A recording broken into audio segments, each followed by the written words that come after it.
समुद्री तूफान तेज रफ्तारी से सिंध और भारतीय गुजरात के साहिलों की तरफ बढ़ रहा है। समुद्री तूफान बाइपरजॉय से कराची और केटी बंदर को शदीद खतरात लाहक हैं। सिंध हुकूमत ने इस हवाले से फौज को तलब करने का फैसला किया है और 10,000 से ज्यादा अफराद के इनखला का भी फैसला कर लिया गया है। महकमा मौसमियात के अलर्ट के मुताबिक तूफान के बाइस कराची में तेज हवाएं चलेंगी, जिसकी रफ्तार 80 से 100 किलोमीटर फी घंटा हो सकती हैं, जबकि केटी बंदर और भारतीय गुजरात में हवा की रफ्तार उससे कई गुना जायद हो सकती है। समंदरी तूफान बिपरजॉय से कराची के साहिली इलाके में रहाइश पजीर अफराद को सबसे ज्यादा खतरात लाहक हो सकते हैं। खुसूसन साहिल को मिट्टी से भरकर बनाए गए प्रोजेक्ट इमार तूफान की जद में होगा और समुद्री तूफान से जो लहरें बुलंद होंगी वो इमार प्रोजेक्ट को नुकसान पहुंचा सकती हैं।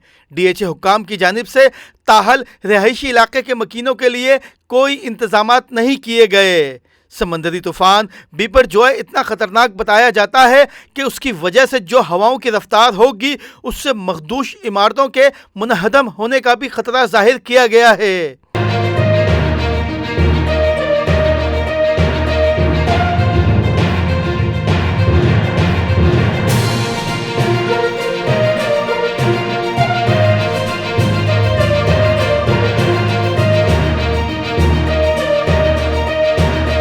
महकमा मौसमियात के अलर्ट के बाद कराची के तमाम जिले इदारों को चौकस रहने की हिदायत कर दी गई है, मगर पुलिस के अलावा कोई भी मैदान में पेशगी इक़दामात करता नजर नहीं आता। पुलिस ने साहिली मकामात से शहरियों को दूर रहने के लिए नफरी को तैनात कर दिया है। इसी तरह माहीगीरों को भी समंदर से वापस बुला लिया गया है। बिपरजॉय के बाइस बड़े पैमाने पर अर्बन फ्लडिंग का भी खदशा जाहिर किया गया है।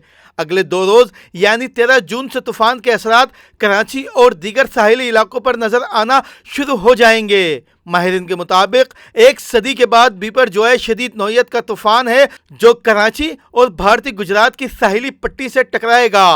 साहिली पट्टियों से टकराने के बाद तूफान की शिद्दत खत्म हो जाएगी, मगर उससे कबल बड़े पैमाने पर तबाही के खदशात जाहिर किए गए हैं। कराची में तूफान के बाइस लहरों की ऊंचाई 10 फीट से जायद हो सकती है। इस वक्त तूफान के मरकज़ में लहरों की ऊंचाई तकरीबन 50 फुट तक है, जिससे तूफान की शिद्दत का अंदाज़ा किया जा सकता है। तूफान की शिद्दत 1999 के तूफान से भी ज़्यादा खतरनाक है जो केटी बंदर से टकराया था, जिसमें 700 से जायद लोग जाँ बहक और 7,000 से जायद लोग लापता हुए थे। माहिरीन के मुताबिक तूफान से ज़्यादा खतरा उसकी वजह से बारिशों का होना है।